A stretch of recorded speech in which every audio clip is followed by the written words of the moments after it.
Hello, everybody. It is great to be here today. My name is Gary Fowler. I am the CEO, president, and co-founder of GSD Get You Done Venture Studios, a premier AI and quantum venture studio located in the heart of Silicon Valley, Palo Alto. I'm a 17-time serial entrepreneur. I've been involved in two unicorns. I was on the original management team of Click Software, which was sold to Salesforce for $1.35 billion, and also Eva.ai, an AI edge or tech company. We believe at GSD that intellectual capacity is evenly spread around the world, but opportunities are not. And what each and every one of us have to do is not only make a difference, but figure out how we can win together. So, with that, I'd like to bring my incredible guest, Christina Rowe. And Christina is a founder at Women Helping Women Entrepreneurs from Scottsdale, Arizona. I mean, she's been passionate about it for a long time. She's got over 500,000 followers today. And she doesn't just talk about it, she actually practices what she preaches. And with that, I'd like to bring Christina. Hi, Christina. Hi, Gary. How are you? Good. And I got to say, thank you so much for showing me your pup. I really love dogs. Yeah, Lola. I had to shut my door too because my dog likes to come in, and she comes in when I'm online and starts barking at me because she wants to play. They know, they sense it. They just know when you're doing something. That's when they're going to come in and try to make noise like little kids. But they're a lot of fun, yeah. Yes. Oh, definitely. I've got two of them. So Lola and Teddy. Oh, wow. And you said they're rescues? Lola I adopted from a shelter when she was 8 weeks old. Mm-hmm. And I did her DNA because everybody kept stopping me and saying, oh, she looks like a baby golden retriever. She's small. She's only now about 17 pounds. And when I came back, I was shocked because she's got German Shepherd, she's Rottweiler, she's Boxer, Chihuahua, all in one, Lhasa Apso, Poodle, like she's like 20 different breeds in one. So it makes her the perfect super mutt. Really? Where did you get the DNA done? In Bark. It's it's a test. You just like Ancestry, but for dogs. You just swab their cheeks and send it off. And actually, Lola and I did ours together. I did mine for Ancestry the same day as hers, and I sent them off and we together. Her results came back before mine, but it's very interesting. So if you have a dog, you don't know what they are. So she's a rescue, and Teddy, he's a King Charles Cavalier Spaniel. He's about a year and a half, so he's kind of a rescue because someone gave him to me when he was she had him for 2 weeks and she couldn't handle him when he was a puppy. And so she goes, do you want him? So I got him at 12 weeks old. So, wow. Kind of a rescue. So Christina, when you did your DNA, was there anything that came up and you said, I never knew that? Yeah, actually, I grew up believing that I was 100% Greek, because both my father was born in Greece, in Sparta. He came here when he was 4. He has since passed away. And my mother family was from northern Greece. So I thought, all right, I'm 100% Greek. And I found out that like less than 50% Greek. Like I have I think it was 12% Northern Italian. That was shocking. I was like, what? Where did that come from? And the other part is like the Balkans area. I didn't say which country, but there's a lot of that, like 49% or something. So yeah, it was pretty shocking believing, you're 100% something and then you find out that you're not, right? So it's very interesting. Yeah, no, I had the same because my grandparents are Greek. And so wow. my daughter did I haven't done it yet, but my daughter did it. And one of the things, the Balkans came up in ours too. And also my grandmother was Greek Egyptian. She was actually born in Egypt, but of Greek descent. So her family had been there hundreds of years. So part of it came up as Africa. So a small, like 3% came up as Africa. And I suspect that's because of the being in Egypt and Alexandria so long. Wow, that is fascinating, right? Isn't it? It's very interesting. I think a lot of Greeks maybe find out that they're Balkan too, but there's so many countries, so you don't know which one in the Balkans. Yeah, so exactly. And by the way, my family's from near Sparta also. They're from Paleovarvasini, so not too far away from Thermopylae. Oh, wow. That is so interesting. Wow. So, when you're Greek, the Greek is prominent. Everything's, how Greek families are, Greek and Italians, right? Like that movie, My Big Fat Greek Wedding. Oh, yeah, exactly. Right. Yeah, absolutely. I remember, Christina, going to church when I was a kid. Well, not kid, I was 18 or 19. And I'll never forget, I went into I won't mention the names, but I went into the local Orthodox church where we would go as a family. And I remember my mom said, "Don't you think it's time you should meet a nice Greek girl?" All these Greek girls started coming around. I'm like, this is kind of weird. This is like strange. And that's so funny, because that's how it is. It's definitely, they want, Greeks like to match their offspring with other Greeks. I didn't marry a Greek. I married somebody who's mixed with English, Italian, German, Irish, and so my kids are all mutts. So they're more. So yeah, it's interesting, but it was in my family. Did you go when you were a kid? Did you go to the Greek AHEPA and all these Greek events? Did they have those where they were dancing? Yes, at Long Island, they had the Greek events with the church would have things. And then, of course, like they go to church, and I don't understand Greek. So it would be like, really boring in church, because I'm like, I don't know what's going on. But so I grew up with the whole thing, going to those events with the church would have, or the Greek festivals or bazaars or whatever. Oh, I loved them though. Yeah. And all this stuff. I mean, it was just fantastic. Everybody was friendly. It was really nice, actually.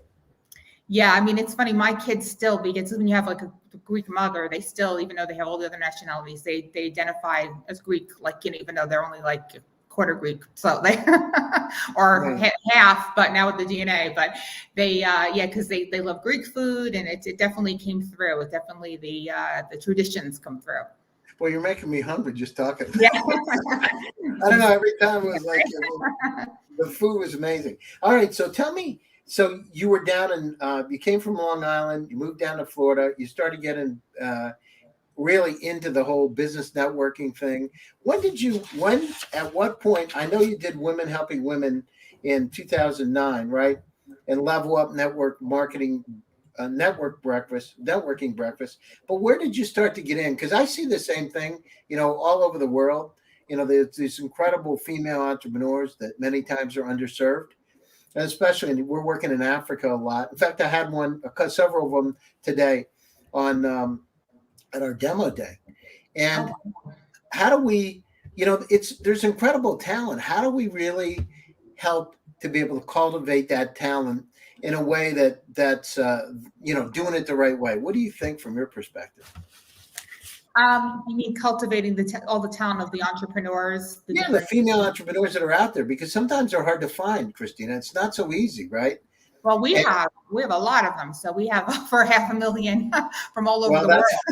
That's why I wanted to talk to you, because they're there, and they're from all different countries. And I think there is an underserved population, and there's they need support, especially female entrepreneurs. A lot of them may be single moms, or they're raising children, and they're trying to run a business at the same time as worrying about daycare, and it's feeding their children and doing all the things that they have to do. So I think as a whole, definitely we need more support for this community, and more resources, and funding to have, so they can get the right computers and equipment, and especially with everything being so much online.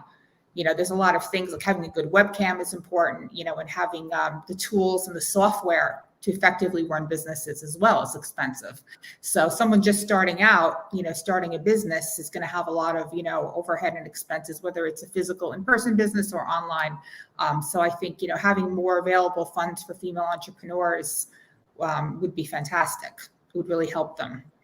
So how do we do that? I mean, it's, is it a government thing, is it a corporation thing? I mean, how do we what steps can we take to make that happen?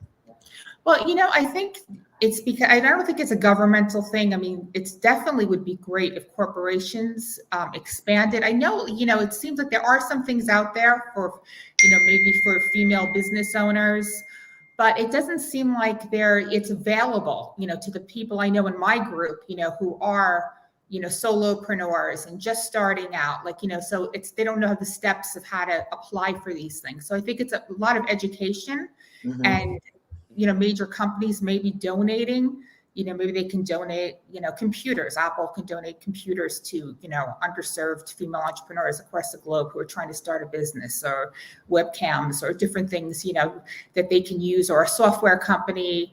Like an email provider like MailChimp or Active Campaign can do some scholarship, give them some free months of resources to get started. There's so much software involved, like ClickFunnels for funnel systems, or if they have a Shopify store, these are the companies like Shopify, these big companies that could really step in and empower female entrepreneurs by providing some resources that I think would be fantastic. No, I agree with you. And, we're seeing it. I know, one of the things that we've done with GSD is we've worked with female entrepreneurs from all over the world. And when I was in Russia in my accelerator, we actually really helped. We gave scholarships out to help female entrepreneurs. And quite frankly, Christina, they were some of the most successful. I mean, it was unbelievable. And, really leveled the playing field. But part of the problem was getting them to even come in to the accelerator, to convincing them they should come in. And then once they were in there, they really took it seriously and they did incredible work. And I was so proud of them. In fact, we had up to half of the students in our accelerator were female entrepreneurs. Oh, that's fantastic. That's wonderful. Yeah. And they did such a good job. In fact, we had the first in Russia, Russian black female entrepreneur. Her father was from Angola, and just incredibly bright. They did wonders. I mean, the kind of companies that they've created now, I look back at it, now they're a legendary in Russia in that part of the world. But it was just taking that step forward and we had to really go out and push. And once we got a few female entrepreneurs in, then more and more started to come because it was word of mouth. And then we started presenting women in tech events, in Russia, and started to talk about the academy and some of the things that we could do when they started to come. But, first of all, is let them know there's an opportunity there and really have the open arms to welcome in and say, listen, you can do the same thing. It doesn't matter who you are. It matters, do you really want to do it? Exactly.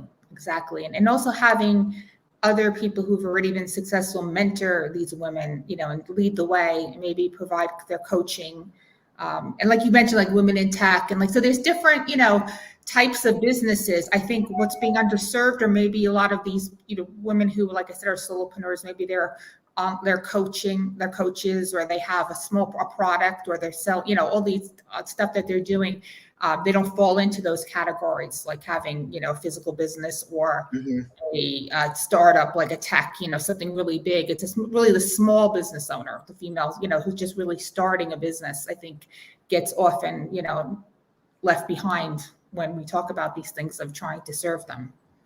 No, I agree. I mean, we found the same thing. We deal with underserved in the U.S. too. And, part of it's going out and just like in Russia. I mean, Russia, Ukraine, Belarus is getting out and starting to talk about it. And then once you started, all of a sudden it's like build the field and they will come. And they do start. Right. But you got to build the field to begin with, right? Exactly. So you're doing amazing work. Well, we're working on it. It's not easy, but we're right now. My partner's he's in Cape Town, South Africa, Johannesburg, and Nigeria right now today. And we're going out and meeting with female entrepreneurs, meeting with entrepreneurs to try to make a difference, giving them access. And the other thing is Silicon Valley is a port. We're in tech, right? Silicon Valley is really a port to the rest of the world. And the kind of opportunities it gives them to be able to connect to Silicon Valley are really unparalleled. And in fact, one of the female-led companies today from Austria, so Gabriella, if you're listening, thank you, said that the connection with Silicon Valley, even in Austria, changed the way that they look at her business. Wow. That's incredible. Well, because, sometimes, different cultures have more conservative mentality, shall we say, right? Right. Well, drew a box like this and said, this is what our mentality is. Right, exactly. You got to think out of the box, not in the box, right?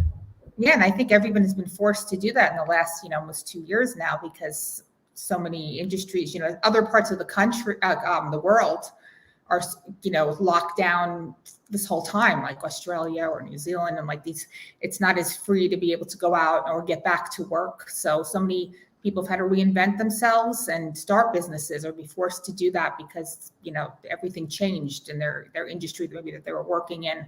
So it's really having to think out of the box and be creative of ways to make money. Now we're facing such high inflation. It's really hard when you think about you trading dollars for hours. there's only so many hours a person can work. They have to sleep, they have to eat. And so, now you're facing with these I don't know where you are, it's like that, but here in Scottsdale too, the rents are like astronomical. Everything has gone up, food's gone up, gas. So there's, I think a lot of, people that are working, maybe they're working 2 jobs, and they just can never get ahead because they're all trading that with the beauty of being an entrepreneur is that you can get ahead of that and be able to, create a living and not have to have, put hours to dollars, right? I agree. And it's a big challenge. I was looking at, I love bikes. I have 14 bikes and I'm always looking at bikes. One of the company's bike prices went up 30% from last year. 30%. I mean, so this is people use it for recreation. A lot of them were bought during the pandemic. Then I was looking at turkey at Costco, turkey breast, 50 cents it went up in a month. And lump crab meat, was $22 last year. It's $30 this year. It's like, and you start to look at it, literally gasoline prices, right? Right. Car prices. I was in California 2 weeks ago. There were no cars in the car lot. How can it be or very few cars on the car lot? There weren't any new cars. There were some used, right? But it's interesting. We got a lot of challenges with this, and at the same time, you're right about it. The entrepreneurs can get ahead of it, and it's not about trading hours because hours won't work anymore. Exactly. There's no way to get ahead. If you do the math, there's just no way. You can work your butt off hour after hour, and then when you deduct all these expenses with the rising costs, especially, and then you have women out there who are, like I said, single parents, and there's men, of course, too, are single parents. That maybe they're not receiving any child support here in the U.S. That's a huge issue. And so now they're trying to, work all these jobs and, with the holidays coming and everything's getting more expensive. So it's really a good time for people to think about, if they're not an entrepreneur yet, starting something on the side and thinking out of the box. And like you said, expanding. So they're not trading, all that hard work, because you can only do it for so long before your body will give out. Even if you had 2 or 3 jobs, it's just too much and you can't catch up with this inflation. No, you're right, 100%. One of the other things people forget about, we're working in artificial intelligence, and the amount of data, Christina, that's around us today. I mean, think about it in your world, in Christina's world. You got about 300,000 items in your personal cloud. The entire web in 1996 was 257,000 websites.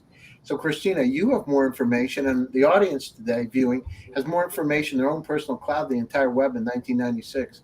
The problem is, that number is doubling. The challenge is following the same trajectory as the web, which means it's doubling every year. In 5 years, you're going to have 10 million items. So think about this, Christina. How many times in the last 2 weeks has somebody said, Christina, I sent you something, a message. Did you get it? Where did you send it? Right? Oh, yeah, exactly. Oh, my goodness. I sent it to your email. Which one? Oh, yes. And then beyond email, you've got, okay, I sent it to your messenger. Well, which page? I've got exactly. It's like, and then if they do get to your messenger, well, if we're not friends on Facebook, you go into the not connected or the spam folder, and then you got to dig in there. That's one thing about Facebook Messenger drives me nuts, is because people don't realize if you're not friends with somebody and you send a message to that person, chances are they're never going to see it. They're never going to get it. So it's such it's a really hard thing, like you said, to be able to, with all the ways to communicate with a person, to be able to you may be sending someone messages. Like I never check my LinkedIn messages. I just have there's just too many places. So DMing on Instagram or here, I'll never see that. It's like you just can't. You just, as a human, you can't check all these places. Exactly. And so we're seeing there's opportunities, because in the last 2 weeks, how many times have you said, I didn't get it, we resend it, I can't find it, and send it to my email address, whatever one that is. So we are in a state of infobesity. What I'm telling the startups out there, listen, data is really an interesting fuel that's going to power the way we are. AI is the new electricity. Look at some of these technologies, build companies around it. If you're a marketing person, find somebody that's technical. Solve these problems, because each one of us every day, I mean, you're an incredibly smart lady. I mean, I talked to PhDs, Pranea from Harvard University, the head of the quantum lab, same problem. And We need to go down through and solve these issues. So data is going to be an opportunity for each and every one of us. Think about this. There's 49 zettabytes of data on the planet today. If you took CDs or DVDs, it would go 35 times to the Earth and the Moon. It increases at 68% per year. So, yeah, so look at the opportunities. Data's around us. So startups out there, female entrepreneurs, go out, go down through, study engineering, study business, go down through and create companies, find partners that can help you. Those companies are out there. Those companies are going to win the race because there's so many challenges and opportunities out for each and every one of us today. But you got to step out of the box and take a look at it. Yeah, you hit upon something that's really important, whether it's in technology or anything for your business, is solving a problem.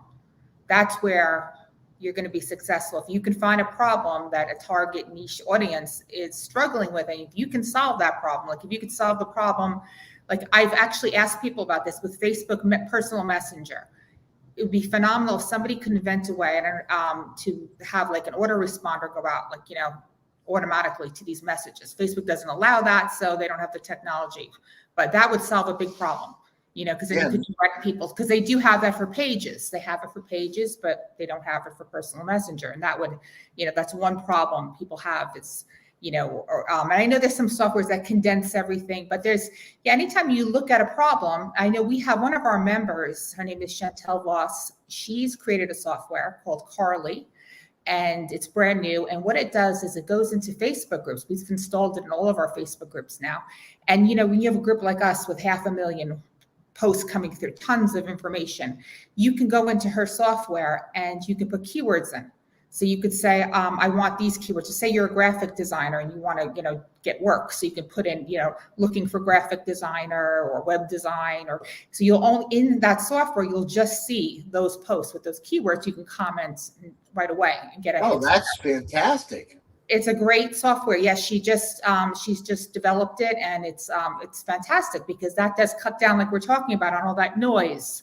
And she's developed a solution to that. So more things like that are definitely needed to see, any problem anybody's having, like, being overwhelmed in a Facebook group and not being able to find the right people who you want to post with. That solves that problem. But there's so many other problems. So it's really a great way for people to start thinking, what is a problem you're currently having? And, if you could solve your own problem, you can solve it for others. Yeah, no, and I agree with you 100%. We talk about now, I write a lot about intelligent assistants. So I've written 167 articles about this stuff in the last 2 years. Wow. And one of the things, in fact, Christina, I spoke at the United Nations a few weeks ago. And, one of the things we talked about is technology is a tool for peace, right? And if we create jobs and so people can feed their families, there's going to be an opportunity there. They're not going to go to these adversarial groups. They're going to want to work with you because when it brings people together, they know you care about them, and you do, right? And you're all on the same mission. So I got a question for you. You have 500,000 followers, right? Yeah. How in the world do you get 500,000? How does that work? Well, we started the Women Helping Women Entrepreneurs Facebook community, and it was about, October 2016. So it's been 5 years, a little over 5 years, and it just started off with like maybe 1,000 women, and it just kept expanding, and more women kept inviting other female entrepreneurs, and it just, took a life of its own, and we just kept growing and growing, which has just been incredible. And it's really wonderful to see everybody in there, helping each other and being able to share their knowledge and expertise, because we have some members who are, extremely successful. Others are just starting. And like I said, they're from all different countries. So it's great to see, them working together to help each other. How does it make you feel? Oh, it's an amazing feeling, especially when I see success stories of, members who say that this group helped me, whatever, or they put a heartfelt post out, something in their life that's going on and it's affecting their business. And then all these members just start posting and giving that person advice and support, whether it's emotional, those always hit me too. When somebody's going through a rough time, and a lot of times just somebody say, I'm ready to give up. My business is not making any money, I'm done. And then they'll get that encouragement to stick in and get some advice and some help people step up to the plate and say, let me talk to you, let's schedule a call, or let me help you. And so that's really, those are the heartfelt moments that really make me feel great about having this group. No, that's super. And do you have celebrities ever come in? Do you ever have like all of a sudden a celebrity comes in and says, you know, that's done. I don't want to name any names, but it would be.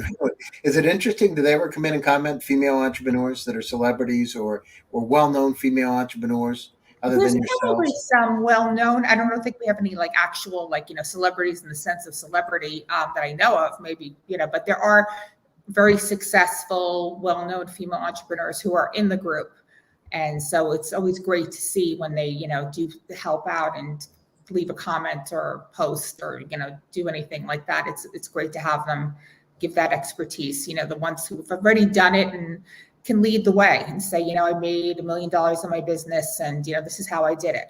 And so that's so helpful. Where I've got a social media following now of X amount. They're an influencer, I would say, more than celebrity. Get influencers in there who can, share and offer advice on how they've got to that point. So yeah, it is a wonderful feeling knowing, that anybody can join, whether you're just starting out or you're very successful, and everybody can have that connection. That's what it really does. It brings people together.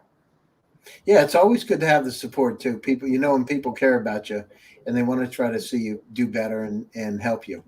Right, exactly. That's what it is. When you're, especially if you're feeling like, and it happens to every entrepreneur. And it could, people give up too soon, and that's the biggest problem. It takes years sometimes. It's not like an overnight, and people be in it a couple months or a year, and rightfully they're getting discouraged, but they don't realize, they maybe just have to change your approach or, reevaluate what you're doing. It doesn't mean you have to give up. And so when they can stay in the game and keep going and keep growing their businesses with support of other women, I think that really, really helps a lot. No, I agree with you. I mean, it's about, I tell them, I said, listen, it's like going down the highway. If you make the wrong turn and you have to make a U-turn, doesn't mean you failed. It just means you had to pivot. And so Exactly. That's what life's all about. Listen, what did Steve Jobs? Sometimes life will hit you with like a ton of bricks and you got to go down through and you got to move in another direction. That's just the way it is, Exactly. You just, right. You just have to strategize and see, okay, well, that's not working, but let me try something else and keep trying something until you find what's going to work. And it may not be the same for everyone. I know a lot of women beat themselves up because they'll see these successful women and they're like, all right, well, that just makes me feel bad because that person's making all this money and has all these social media followers. And, I've been trying hard. Why can't I do that? So every approach is going to be a little bit different. It's not all one size fits all, but you can definitely learn from the success of others. Like I always quote Tony Robbins says, success leaves clues, which is so true. So by seeing what other people are doing and then, trying to apply those strategies in your own business can be really helpful. Well, the other thing is, I read this book called As a Man Thinketh, should be as a woman thinketh. Yes. I read that years ago. That's a classic. Yeah, and then became The Secret with Rhonda Burns. But it is, part of it is manifest itself. It's if you create a positive environment for yourself and believe in positive things happen to you. It's just the way it is. If you get up in the morning and you hurt your toe and smash it on the door and the rest of your day you lose your keys, your dog runs out of the house, et cetera. But if you reframe yourself and change that and put it in the positive, you can create more positive energy and positive things happen. And people want to come around you because you're positive. Absolutely. I'm such a big believer. And I remember when The Secret came out, I think it was 2006. I think it was 2006. And I loved it. It was on online and you bought DVDs at the time. And I just bought a ton of them and gave them to everyone I knew. I was like, here, you have to watch this. I even gave one to my ex-husband who's very nice. I don't think he ever watched it.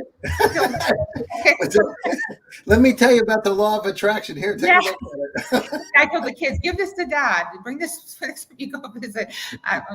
We're complete opposites, but I believe in it so much. I mean, just the whole, premises, and it's so true. It's how you start your day and getting yourself out of those, negative. You can go deep into it because if you're having a really bad day, it can just drive your week and then your month. So you have to be able to put things in perspective and move on and just look for the bright spots and focus in on what you do want, not what you don't want. And I think also too, what I know just from studying a lot of different authors and stuff. I don't know if you've heard of Neville Goddard. He wrote a lot of books, and I don't know when he passed away. He was like in the 1930s, 40s. And his step of the other part was actually feel into what you want. So don't just, imagine it and say, oh, I want this, I want this. Feel what actually, like, put yourself in of how that feels. So and your brain can do that. It's like, I remember in the book, he says, if you imagine yourself, biting into a lemon, you're going to taste that sour because you're imagining it, but it's like real. And so, you can do that with anything. You can imagine yourself, being very specific into that car that you want or that home. Just imagine, feel it, smell it. I think that's probably one of the most crucial parts of the whole law of attraction, is that piece there is actually feeling your way into it. No, I agree. And then it manifests itself, right? It manifests and becomes real. It becomes real. I mean, I remember myself, my own situation. I remember I was in Pennsylvania and I'd gone into a magazine store and I saw a picture of a house. I'll never forget it. I saw a picture of a house. You remember they used to have like Architectural Digest and all this. Oh, I saw a picture of the house and the plan. And the next day I had a martial arts class in the morning. And I started visualizing, because I do that a lot, but I visualized having that house.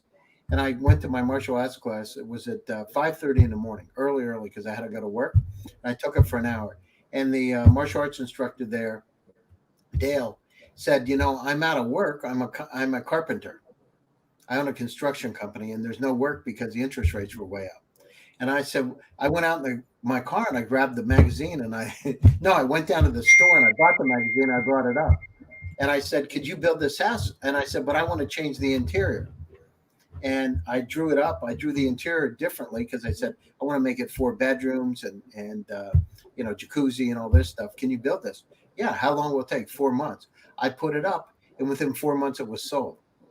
Wow. And so I started a construction tech company, but it was only because I thought about it and visualized being into it that it happened. And then all of a sudden, the house that I dreamed about having, 8 houses later, I had it on the top of the mountain. And so it became real. So you can manifest it if you believe in it. You got to look yourself in the mirror, right? And you got to say, do you really want it or not? Sometimes people say they want things, but when they come, they don't accept them. Right. That's true. They have then that their subconscious comes in, or like thinking they don't deserve it, or they somehow reject it. They don't deserve it. They don't think they deserve it, right?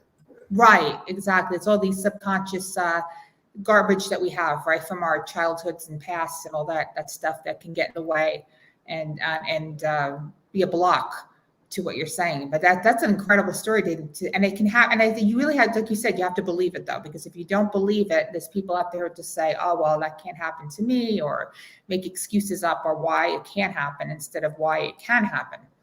Exactly. Exactly. I remember what the United Nations a couple of weeks ago, I said, I don't know about you guys, but this is at the General Assembly, right? I said, I don't know about you, but didn't Mother Teresa say it's about pro-peace and not stopping war? I said, you're talking about the negative kind of stuff. We're talking about, against terrorism and all that. And I'm not saying that's a bad thing, but, shouldn't it be talking about pro-peace and how to create jobs and that kind of thing? Wouldn't that be a better way to look at it? I said, I don't know. I'm a country boy from Pennsylvania, grew up on a farm. I think it would make a little difference. But part of the way we work together is thinking about the positives and not the negatives. What are the good things about that person? What are the good things about that company that you see? And how can we nurture those relationships instead of the negative stuff? If we focus on the negative all the time, that's what you get, right? That's all you're going to get. Some kind of negative. True. And I'm sure we all know of somebody who, just is stuck in that rut and can't get out, because it's a person who every time you speak to them, it's like you don't want to be on the phone with them because all they do is complain. Exactly. So we all know somebody like that who's, just constantly complaining. And then no matter what you say to them, they'll have an excuse why it won't work. So you can't help them because they won't help themselves. So that's really a hard struggle too, when you see someone like that in your life, if you have a relative or somebody or friends, and there's just no way you can help them, because until they get out of that mindset, they can't, they're not open. They're not allowing anything to come in, anything positive to flow. Exactly. No, I agree with you 100%. I wrote one time I had these spirals, right? The emotional spiral, you can either go up or down like the drain. And the thing is, That's if true. you reinforce yourself going up, it starts to go up and the positive things start to happen. If you look at it going down and thinking about the negative stuff, all of a sudden you start to go down and, it could, like you said, it could last days or weeks or months or years. But Years. you've done an incredible job. I mean, passing all this positive energy out to these female entrepreneurs and making your own dent in the universe, Christina, it's amazing, really, seriously. And Oh, coming thank from you this so Greek much. background, and I know my grandparents came over with a nickel in their pocket through Ellis Island. They didn't have a lot of money, and they had dreams, right? And they did them. Exactly. They came right, and they didn't come. It's the same thing with my dad's family. I mean, he came. My grandmother had with 7 kids from Greece, Wow. and he was the youngest. He was 3 at the time, right after the war. So he, and my grandfather was a priest, believe it or not. So they didn't have a lot. But my dad, he really embraced the American dream, went into the music business. And unfortunately, he passed at 59, but he was had a very successful career in life. And so he really was, like you said, like your grandparents coming in with nothing and making something of himself. And that's what it's all about, isn't it? Yeah, exactly. And that's true. It's what's true too. And I think it's a good point too, is if some people too are limited too, because they don't have a parent or a grandparent or someone in their life they've seen do that. See, I was very fortunate because my father was a dreamer. He was like, always taking us, like we'd be driving around and we'd go see a $10 million mansion. My mother would be like, why are we looking at this? He would just say, we're going to look at it. He was open to anything. And that's how he attracted success. Like, it wasn't like, oh, I'm not going to look at that because I can't afford it right now. It's like, I'm going to go look at it. And so if you've never had a parent, he always took big chances in business and always, jumped on things and kept positive. So if you don't have somebody in your life like that, and you just see, you're not going to be open to that. So it's important then for you to have a mentor or someone, outside of your family unit and friends. If you find somebody who does think like that, who thinks out of the box, who thinks big, is not limited by well, I can't do that. I don't have the money, or I don't have the credit score, or I don't have the, all the excuses that you make up. So if you don't have any example of that, you need to find one in order to get to the next level.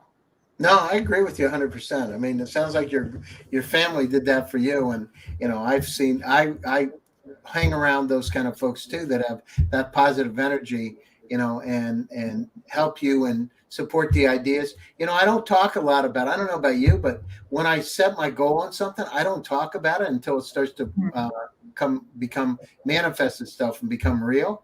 Because if you do, people, oh, why do you want to do that? It's like the house story. I don't know why you want to do this, but just do Oh, it. yeah. You know what I mean?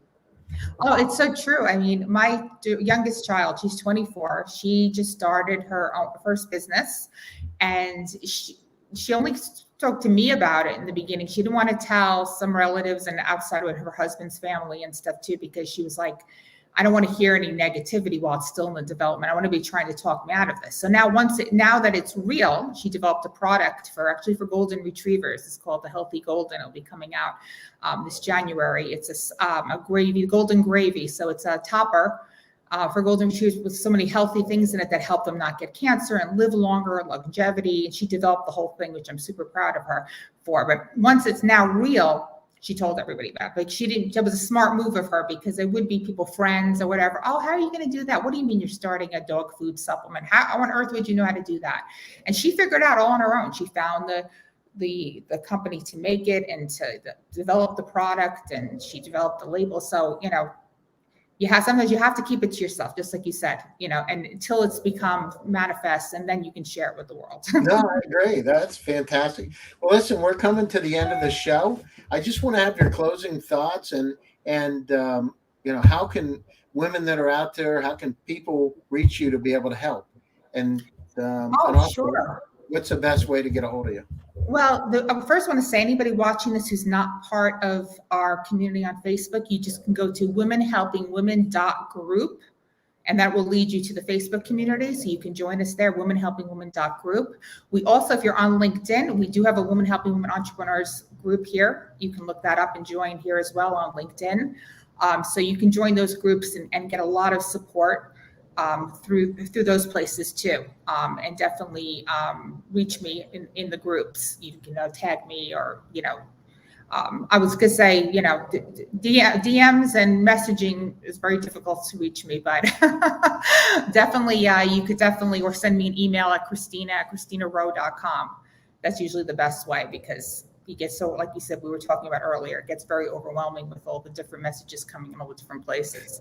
But I suggest everybody join the group, because there's a lot of support in there and a lot of things you can learn to help grow your business. I just want to say we had a really nice comment. James Brown said, this really resonates with him because he works for a woman-based business.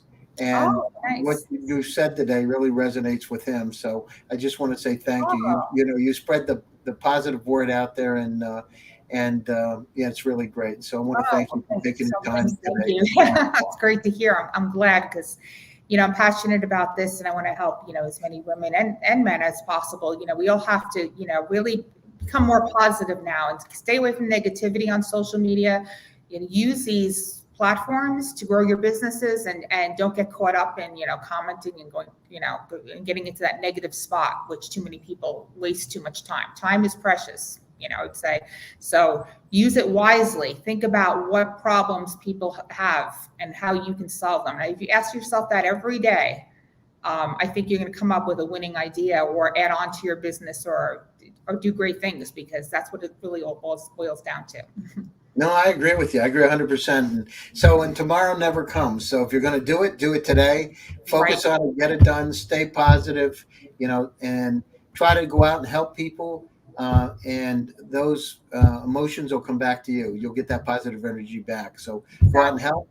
I want to thank you very much for coming to my show today. I really appreciate Christina for taking time out of your busy schedule. To my audience out there, I want to thank you one more time for joining GSD Presents Silicon Valley AI and Tech. My name is Gary Fowler, and I'm your host. Stay tuned for another exciting show that'll happen again next Tuesday. Be safe, be healthy, and be happy. And we'll talk to you soon. Thanks, Christina. I really appreciate it. Thank you so much for having me, Gary. I really appreciate it too. Thank you.